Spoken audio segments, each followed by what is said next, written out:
Buenas noches, amigos. Estamos en una videomisión llamada Las Conjeturas Polacas o las Reflexiones Polacas, que normalmente estamos pasando los días viernes. Estamos, me parece que en la quinta conjetura política polaca o en la quinta reflexión.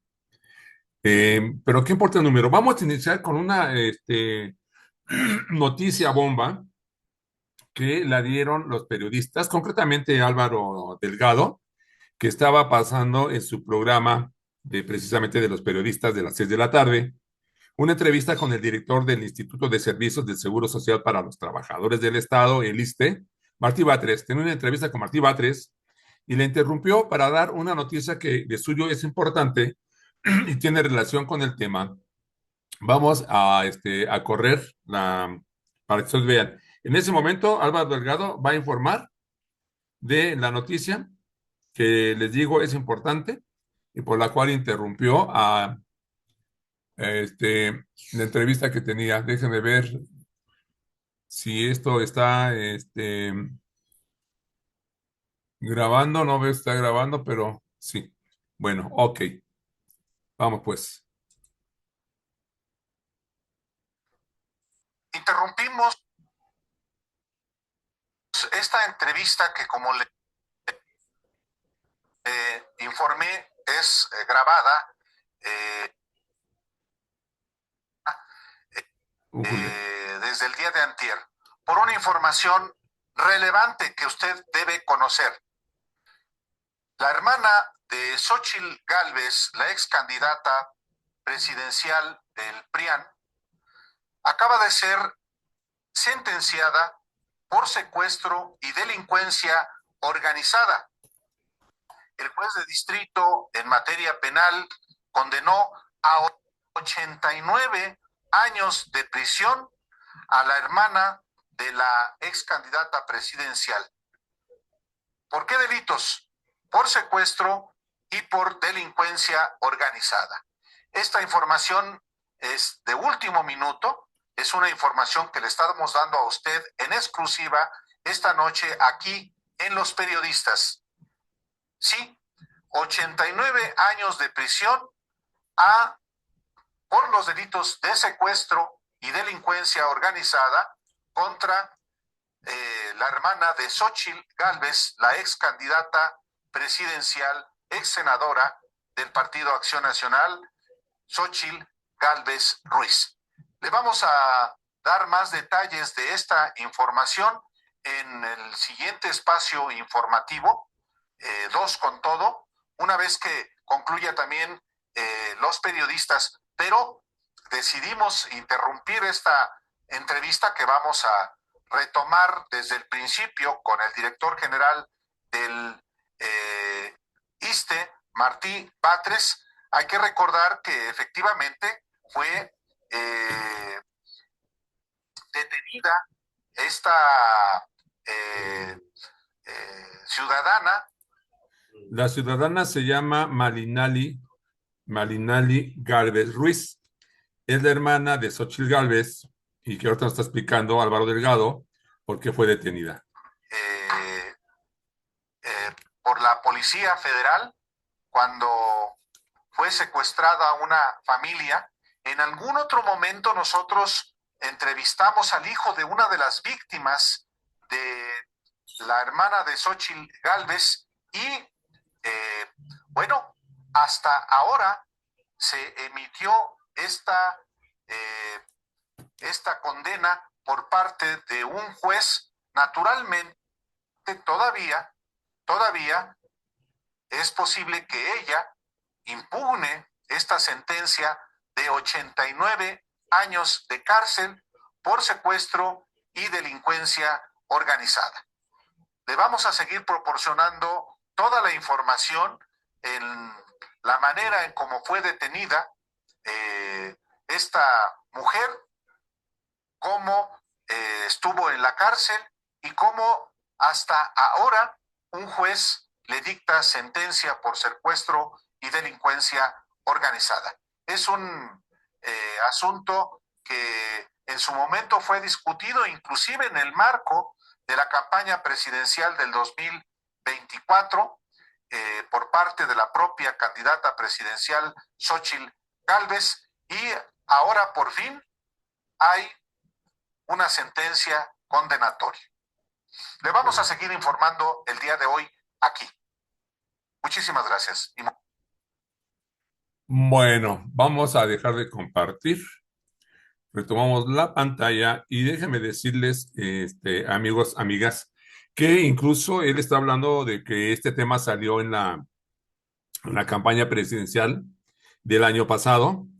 Y recordarán ustedes que también meses anteriores a la elección del 2 de junio, que dio la presidencia a Claudia Sheinbaum, se había ganado la gobernatura del Estado de México por la maestra Delfina Gómez, emanada del Movimiento de la Regeneración Nacional, Morena, y ahí decían, se había dado una especie de acercamiento con el exgobernador del Estado de México, Alfredo del Mazo. Y Alfredo del Mazo, en una entrevista, en una ocasión, no sé si fue entrevista o no, le preguntaron ese tema, porque está presa la señora Malinali Galvez Ruiz, hermana de Xochitl Galvez, está presa en un penal del Estado de México, acusada de secuestro y delincuencia organizada.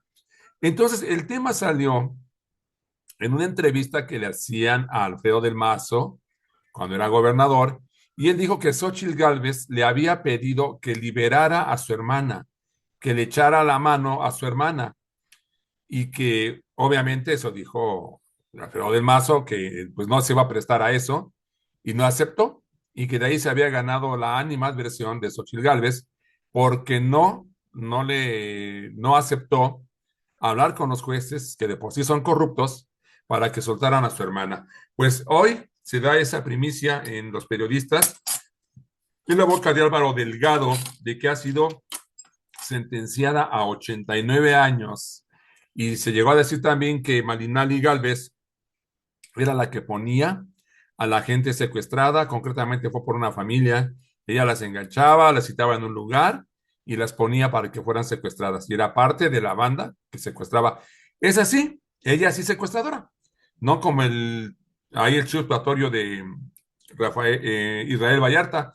Lleva 16 años preso sin sentencia. Pero bueno, no me desvío del tema. Pues amigos, quise iniciar con esa primicia de los periodistas y reproducir ese extracto de programa antes de iniciar el tema que nos convoca hoy. Caramba, como que se me quiere pagar la muletilla de Álvaro Delgado ¿por qué es muletilla?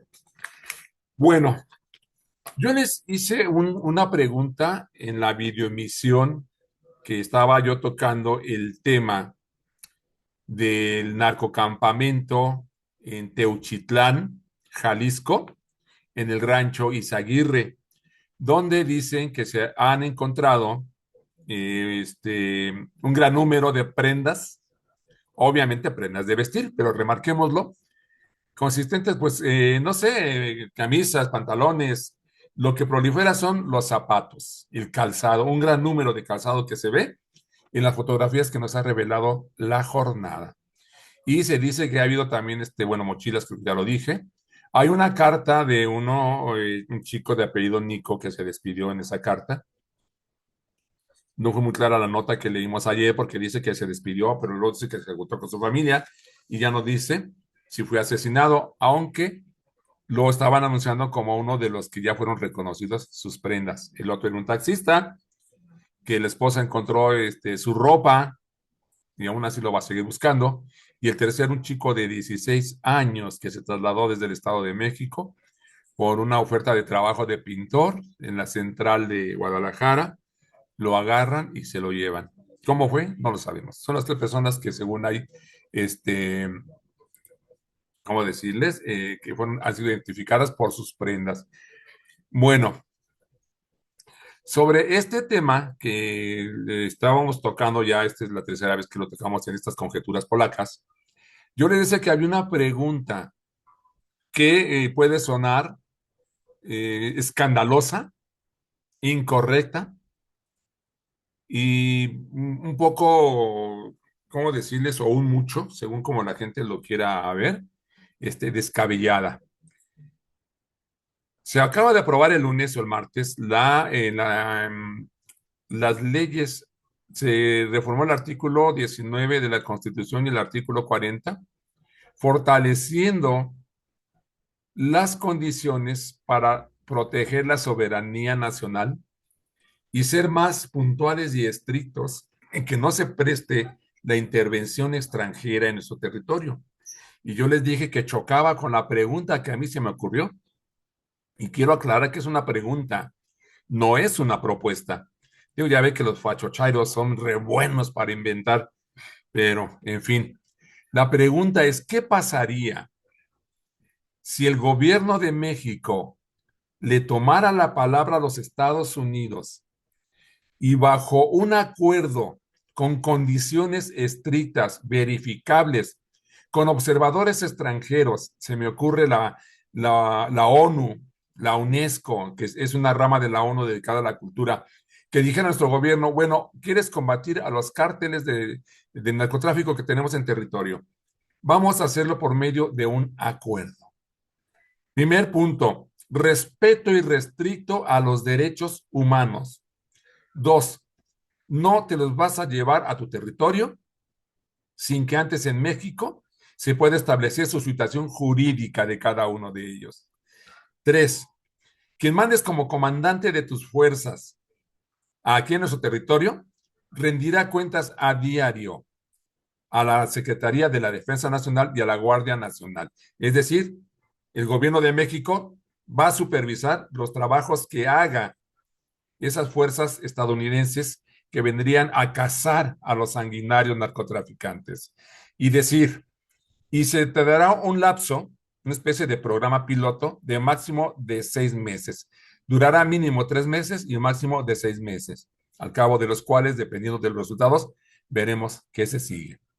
Se invitará a gente de la UNESCO, es algo así como un área para la cultura y las artes. Se invitarán a algunas organismos de derechos humanos internacionales, pero de los buenos, no de los que están en la OEA, que han servido de tapadera para los Estados Unidos. Se invitaría a personajes ilustres, o sea, científicos, especialistas en las artes, en la música, en la literatura, que ellos estuvieran al frente de una especie de consejo internacional que a la par que el gobierno mexicano estuvieran supervisando las labores que hicieran los agentes o los militares estadounidenses en el territorio nacional. ¿Qué pasaría si algo así el gobierno mexicano lo aceptara? Obviamente les digo una cosa, levantaría mucha polvadera. Y ahí me gusta decir polvadera, no polvareda, independientemente de cómo se diga, ¿no? Tenemos un lenguaje popular. Estoy seguro que habría muchas protestas muy justificadas, porque una vez entrando a los Estados Unidos, a territorio nacional, se corre el riesgo de ya no sacarlos. Seamos realistas. La pregunta, ¿por qué surge en su servidor? ¿Por qué surgió? ¿Por qué esta conjetura? ¿Por qué esta reflexión? Porque está visto, yo hasta ahorita no veo cómo se puede acabar con el narcotráfico en nuestro país.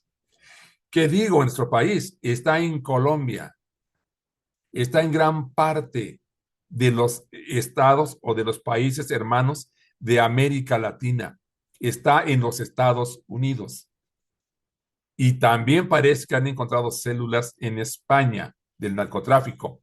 Tan solo el día de ayer yo les leí que el presidente Gustavo Petro de Colombia estaba haciendo una denuncia y una arenga al pueblo colombiano de que los exintegrantes de las Fuerzas Armadas Revolucionarias de Colombia, las FARC, que fue un grupo guerrillero que luchó en contra de los gobiernos derechistas en Colombia, los disidentes de las FARC, se han alquilado como un ejército privado de los cárteles mexicanos. Eso dijo Gustavo Petro. Y que concretamente se habló del cártel de Sinaloa, ¿sí? El del Mayo Zambada. Entonces, Petro también hizo la denuncia que hay poblaciones colombianas que apoyan abiertamente a estos, pues sí son sicarios, pero son exguerrilleros de las FARC que han devenido en sicarios de los cárteles mexicanos. Esto nos da una idea de cómo se ha infiltrado el narcotráfico. Yo creo que en gran parte, bueno, en parte del planeta, para no caer en exageraciones, ya se ha internacionalizado. Vaya paradoja. Pero bueno, se quiere acabar con algo que se está extendiendo en el mundo. Entonces, el narcotráfico no es exclusivo de México. Y me atrevo a decir que México no ha sido la cuna del narcotráfico. Con el respeto para la República de Colombia, yo recuerdo que en los ochentas ahí estuvo muy fuerte Pablo Escobar Gaviria, uno de los grandes capos que fueron los primeros en traficar la cocaína. También están en Bolivia, por cierto, y yo les dije también en Brasil. Entonces, por eso surge la pregunta, porque no veo cómo se puede acabar con el narcotráfico en nuestro país. De verdad, no, no entiendo, como dice el dicho, no le encuentro la cuadratura al círculo. Y esto nos lleva precisamente a elaborar esa pregunta, porque yo estoy conjeturando que como está actuando el gobierno estadounidense, como se están viendo las condiciones sociales, a México se le puede poner en una disyuntiva. Y esa disyuntiva es, o acabas tú con el narcotráfico en tu territorio, o nos permites ayudarte a que acabemos. Aclaro, pareciera que se nos enfila a una coyuntura, a una disyuntiva, perdón. Quise decir, la coyuntura que estamos pasando parece que nos encamina a una disyuntiva, porque yo no sé si ustedes se han planteado, pero yo sí. ¿Cuándo se va a acabar con el narcotráfico? Dirán los pesimistas disfrazados de realistas que no podemos soñar en que se acabe el narcotráfico. Y quizá tengan razón, pero quizá no. Lo que sí me queda claro es que no se puede emprender una guerra directa y frontal en contra de los narcotraficantes, de la delincuencia organizada, pues quiero recordarles que en una videoemisión que ya pasé, donde se hablaba cómo los jueces han sido comprados por el cártel de Jalisco Nueva Generación, recuerdo que les compartí unas pantallas donde aparecen, ¿cómo llamarle a esto? Bueno, vamos a llamarle elementos de CJNG, Cártel de Jalisco Nueva Generación, con uniformes paramilitares, con tanques, carros blindados, hechizos que ellos han hecho. Ahí estaban las fotografías. Y yo les dije algo que no lo han dicho los grandes periodistas, no sé por qué. El Cártel Jalisco Nueva Generación es una fuerza paramilitar. Eso es lo terrible. Y el rancho Izaguirre en Teuchitlán, Jalisco, demuestra los sanguinarios que son los cárteles en nuestro país. Se ha mencionado hoy en estos días anteriores que el Z40 y el Z42, líderes de los cárteles, ¿está temblando? ¿Es la alarma? ¿Está sonando la alarma, amigos, amigas? No se ha sentido ningún movimiento. Este video es pregrabado. Son las 9 de la noche con 20 minutos. Y sí, sí está sonando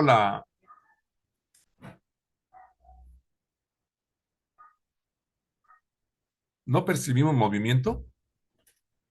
Aquí en Aztecas, Colonia Jusco, entre Nezahualcóyotl y Papacín.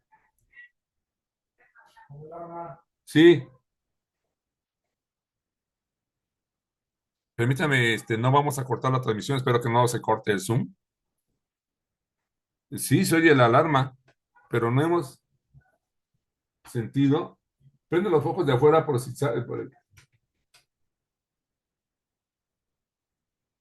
ya se calmó la alarma. Esperemos que haya sido una falsa alarma. 9:20 de la noche, como les dije, 21 horas 20 minutos. Y no. Afortunadamente, y esperemos que así siga, no ha habido movimiento telúrico. Vamos a proseguir esperando que no se dé esto. Entonces, a ver, si no, perdí un poco el hilo de lo que estaba yo comentando. Se nos puede estar, en esa coyuntura internacional que estamos pasando, se nos puede enviar a una disyuntiva de que se pueda, o combatimos internamente los cárteles mexicanos o entra una fuerza externa a querer combatirlos, porque no veo cómo se puede acabar con el narcotráfico. Pero bueno, a ver, déjeme retomar la idea que estaba yo comentando, porque en Colombia decía que se desató una guerra muy sangrienta en los ochentas tratando de acabar con el narcotráfico y sí, sí desmembró al narcotráfico el gobierno colombiano de aquel entonces, sí atraparon a Pablo Escobar Gaviria, pero cortó mucha sangre de los ciudadanos colombianos, mucho, y ya volvió a retoñar el narcotráfico en Colombia. Ya es uno más de los países con fuerte presencia de narcotraficantes. Y hasta ya se ha extendido el cártel Jalisco Nueva Generación, contratando, como dije, a guerrilleros de las FARC. Pero a ver, sí, sí, la verdad sí, sí me perdí por esto de la alarma sísmica. Entonces, yo les iba a comentar que no veía yo cómo se pudiera solucionar el asunto, cómo se puede acabar con el narcotráfico, pero voy a tomar una parte que también le veo yo mucha relación con lo que estoy comentando. Ah, sí, estaba comentando que son muy sanguinarios los cárteles, pero bueno, déjenme decir. Como ustedes saben, en Estados Unidos ya Donald Trump nombró al que va a ser el embajador de su país en México. Es un exmilitar, es Ronald Johnson, que ha comparecido ante el Senado de su país para que sea ratificado, lo van a ratificar, me parece, como el embajador estadounidense en nuestro país. Y nada más para leer, y yo te les digo en dónde está la relación. Ronald, Ronald Johnson, perdón, Ronald Johnson es militar de las Fuerzas Especiales y veterano de la Agencia Central de Inteligencia CIA, nombrado por el presidente Donald Trump como el próximo embajador estadounidense en México, declaró ayer a senadores que tiene la intención de trabajar en cooperación con el gobierno mexicano sobre migración, seguridad y otros temas de la relación bilateral, pero declinó descartar la posibilidad del uso unilateral de fuerza militar contra cárteles del narcotráfico en territorio mexicano. Dijo, pienso que cualquier decisión de tomar acción contra un cártel en México, nuestro primer deseo sería que se haga en colaboración con nuestros socios mexicanos, afirmó Johnson al comparecer ante el Comité de Relaciones Exteriores del Senado de Estados Unidos, que es parte del proceso de ratificación, y argumentó, siguió. Dicho eso, sé que el presidente Trump toma muy en serio su responsabilidad de proteger las vidas de ciudadanos estadounidenses y si se presenta un caso donde las vidas de ciudadanos estadounidenses estén en riesgo, creo que todas las cartas están sobre la mesa. O sea, fue conciliador, pero dejó entrever que no se descarta la intervención estadounidense en el país, en nuestro país. Por eso digo que pareciera que esta coyuntura harto difícil pudiera llevarnos a una disyuntiva en que o combatimos internamente a los cárteles mexicanos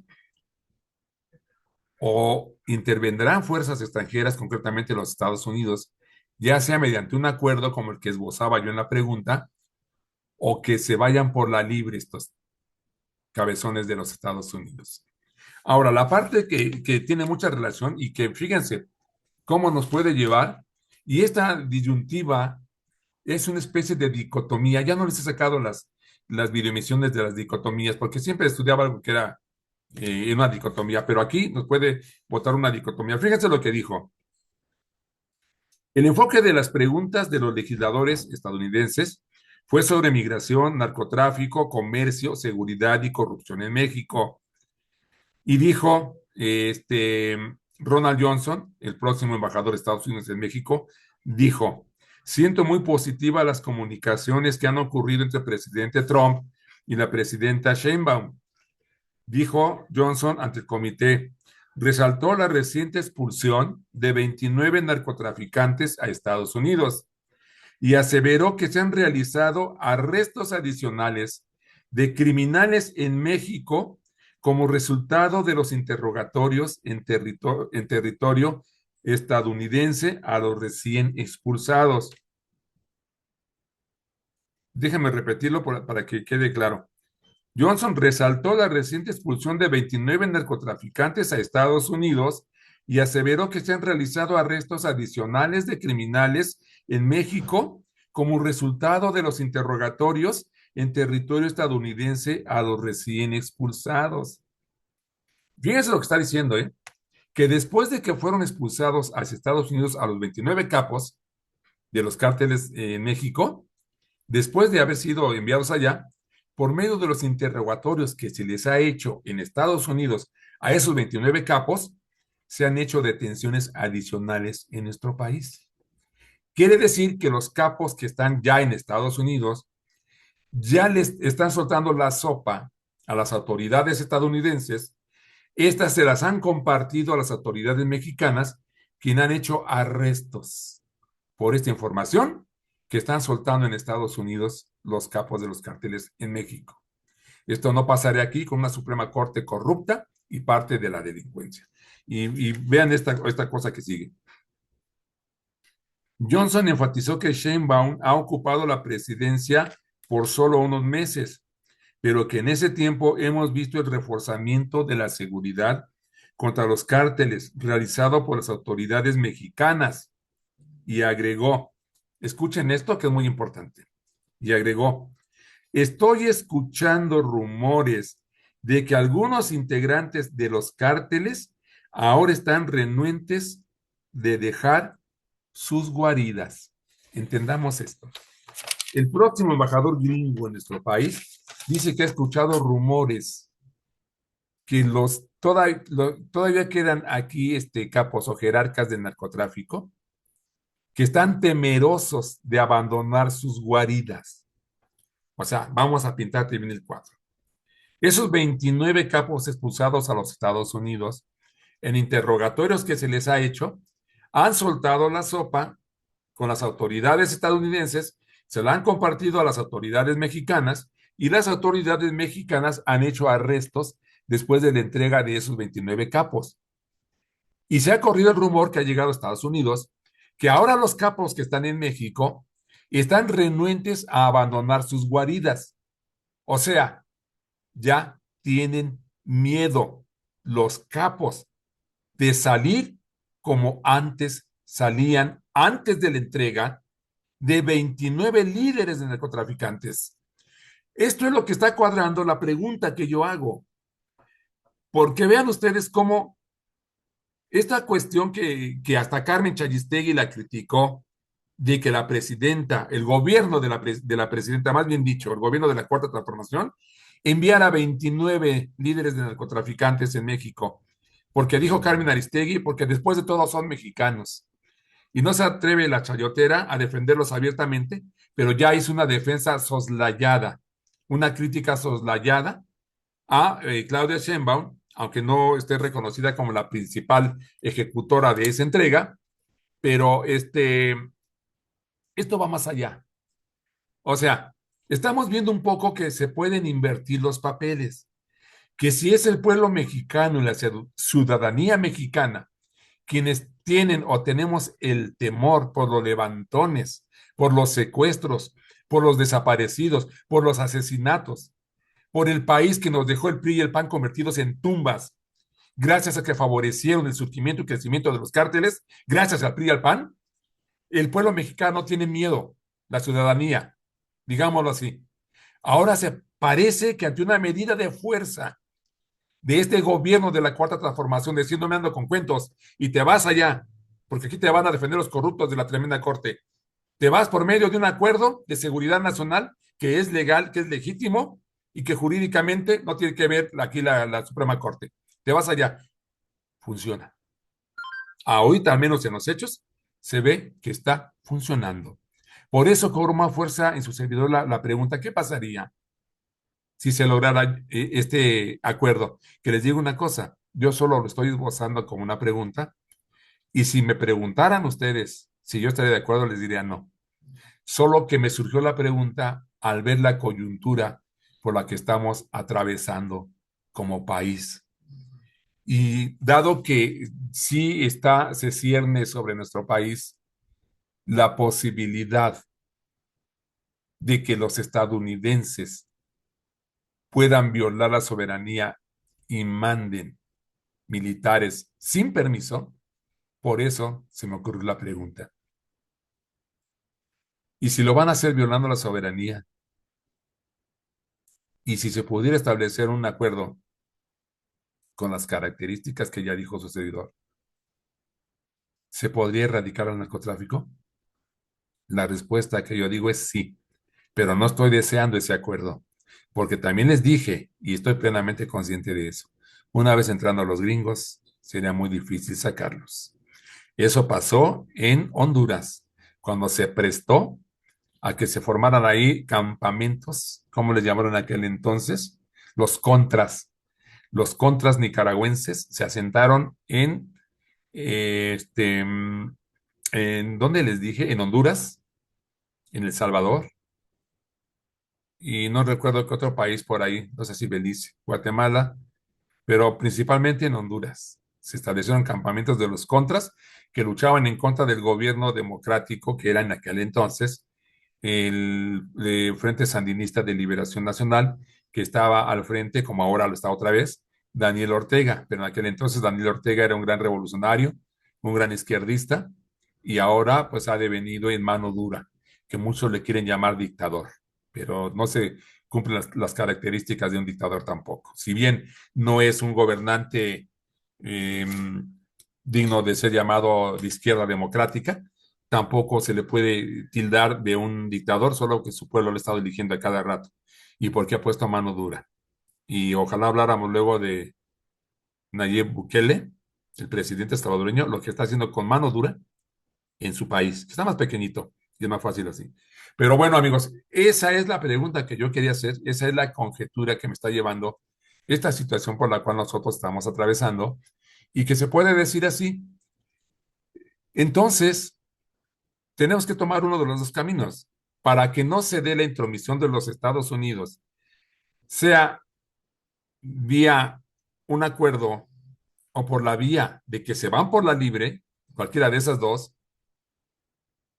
para que nosotros no corriéramos ese riesgo, tendría que instaurarse en nuestro país por parte del gobierno de la Cuarta Transformación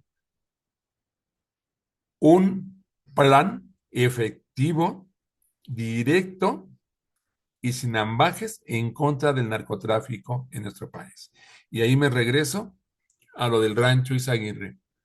Los niveles de maldad que nos narraron ahí en estas notas, y hoy ya no he leído la jornada sobre ese tema, la compré pero no la he leído para no contaminar la reflexión polaca que estoy haciendo ahorita.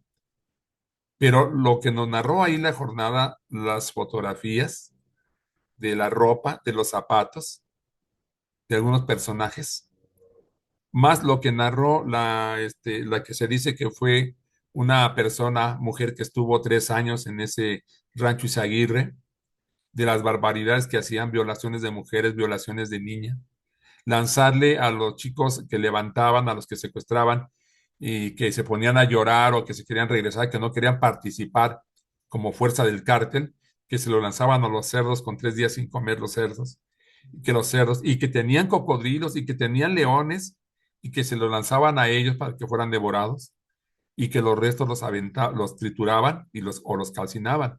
Estos niveles de maldad, está hablando de algo terrible. Y fíjense, esto hizo que me acuerde de algo. Y voy a decirle, salió en estos días, ayer o antier en la jornada, de veras un tema que hoy se vuelve a tocar. Decía en esa nota que habían apresado a un ex colaborador de Cuauhtémoc Blanco. ¿Sí, Cuauhtémoc Blanco del América? Sí. Este jugador, ya ven que fue gobernador de Morelos por parte del Partido Encuentro Social y ahora ya es de Morena Cuauhtémoc Blanco. Bueno, que encontraron en la casa de uno de que una persona que formó parte de su gabinete cuando fue gobernador, que encontraron dos calaveras, restos de huesos humanos y encontraron un altar. O sea, dense cuenta cómo están yendo las cosas. Y hoy vuelve a surgir esa nota un poco más ampliada y solo leí una parte. Déjenme encontrarla, no me voy a tardar mucho. Estados. Aquí está lo que yo les decía. Nada más les voy a leer los títulos. Dice, en el rancho Izaguirre no hayan evidencia de hornos crematorios, según. Pero hornos crematorios sí, u hornos crematorios no. Ahí se desapareció y se asesinó a mucha gente. Como que no tiene tanta importancia si hay ahí, si están ahí o no los hornos crematorios. Ahí lo que cuenta es la ropa que han encontrado. Exige la presidenta a Jalisco que informe de todo lo encontrado. Solo le estoy leyendo los títulos de las notas que no he leído ni las puedo leer. Campos de exterminio no son novedad, dicen colectivos. O sea, grupos de ciudadanos que se han dedicado a buscar a gente desaparecida. Fíjense, ordenan aprender a dos exfuncionarios de Morelos. Les leo un cachito. Ambos formaron parte del gobierno de Cuauhtémoc Blanco Bravo. La nota es de Rubicela Morelos Cruz, que es corresponsal en Cuernavaca, Morelos. Dice, autoridades estatales informaron que se giraron órdenes de aprehensión por presuntos actos de corrupción contra Dionisio Emanuel Álvarez Anonales y Omar Taboada Nacer, quienes fungieron como director del fideicomiso Lago de Tequesquitengo, Filatec, y secretario de Desarrollo Agropecuario, respectivamente, en el gobierno de Cuauhtémoc Blanco Bravo de 2018 a 2024. La Fiscalía Especializada en Combate a la Corrupción, FSC, del Estado de Morelos, ofrece una recompensa de 1,000 unidades de medida y actualizada, poco más de 100,000 pesos, a quienes aporten información útil, veraz y oportuna para localizar y capturar a Dionisio Emanuel. Bueno, la nota de ayer sí, no creo que no dice que lo había capturado. Más bien que habían encontrado en un cateo que se le practicó a la casa de Dionisio Emanuel Anonales, habían encontrado huesos, restos humanos, creo que calaveras y un altar. A ver si lo dice aquí, ya no quiero leer todo. En un video pueden observarse 4 recipientes en forma de macetas con palos y machetes largos. Algunos contenían al centro un cráneo humano y un crucifijo de madera. Otros una pequeña escalera metálica. En medio del sitio se ven manchas de sangre en el piso y en una esquina unos muñecos de color negro. En el área estaban distribuidos varios sahumerios y veladoras. La Fiscalía refirió que solicitó el apoyo a servicios periciales y la Fiscalía de Desaparición Forzada de Personas. Asimismo, anunció que tras el hallazgo se inició una nueva carpeta por los delitos que resulten. Dionisio Manuel era tesorero del Ayuntamiento de Cuautla que encabezaba Jesús Corona, quien llegó al cargo abanderado por el PRI, por el PAN y por el PRD y el partido local Redes Sociales. Bueno, nada más eso. Ya ven lo que están encontrando. ¿Qué tiene que ver esto con el tema? O sea, ¿hasta qué grado están llegando los cárteles que están recurriendo a una especie de rituales, aparentemente yo los quiero calificar así, rituales o de magia negra o rituales satanistas? Estoy aventurando esas opiniones. Pero ¿qué te puede revelar las calaveras? Los huesos humanos. ¿Por qué crucifijos? Manchas de sangre. Esto, créame que es un buen tema para los temas de misterio y revelación que su servidor toca en domingo cada 15 días. De verdad, pero ahorita no voy a meter con eso. Pero esto nos iba a nosotros para pensar, bueno, ¿hasta qué niveles están llegando esos señores de la delincuencia? ¿Hasta qué niveles? Donde ya empiezan o sea, de narcotraficantes, de comercializadores de la droga de manera ilícita, han pasado a formar cuerpos paramilitares. De cuerpos paramilitares pasan a practicar la violación a las mujeres, a los mismos chicos que capturaban en ese rancho Izaguirre de Teuchitlán, Jalisco, violaciones. Y ahora, hasta rituales de magia negra, hasta eso está llegando. Por eso, la pregunta que yo les decía, si se aceptara esa intervención mediante un acuerdo, porque aquí yo creo que la pregunta más importante sería, ¿cómo se va a acabar con el narcotráfico? Y antes de que la coyuntura, la correlación internacional nos obligara a aceptar la intromisión estadounidense, no aceptar, sino asumirla porque son capaces de violar la soberanía. Antes de que eso nos empuje, ya me acordé y lo retomo. Eh, el gobierno de la Cuarta Transformación tiene que crear un plan efectivo, directo, que esté encaminado a acabar con el narcotráfico. Que acabe o no acabe con él es otra cosa, pero ya se vio que también tienen miedo. O sea, la expulsión de esos capos a Estados Unidos ya les generó miedo a ellos. Saben que la reforma judicial les está quitando a sus aliados, los jueces, magistrados y ministros corruptos. Ya están teniendo miedo los líderes del narcotráfico que todavía están en México. O sea, también son vulnerables. Entonces, si esta correlación internacional de presión, este riesgo que se siente sobre el país de que pudiera ser invadido por Estados Unidos para perseguir cárteles, debe impulsar al gobierno de la Cuarta Transformación a crear ese plan y decirle, momento Estados Unidos, no te necesitamos, no te queremos, no queremos que violes nuestro territorio y no te vamos a permitir que entres, porque nosotros lo vamos a hacer. Ahora, ¿cómo se va a hacer? Esa es la cuestión. Porque una cosa es decir, hay que poner un cascabel al gato, y la otra es decir, ¿quién le pone el cascabel?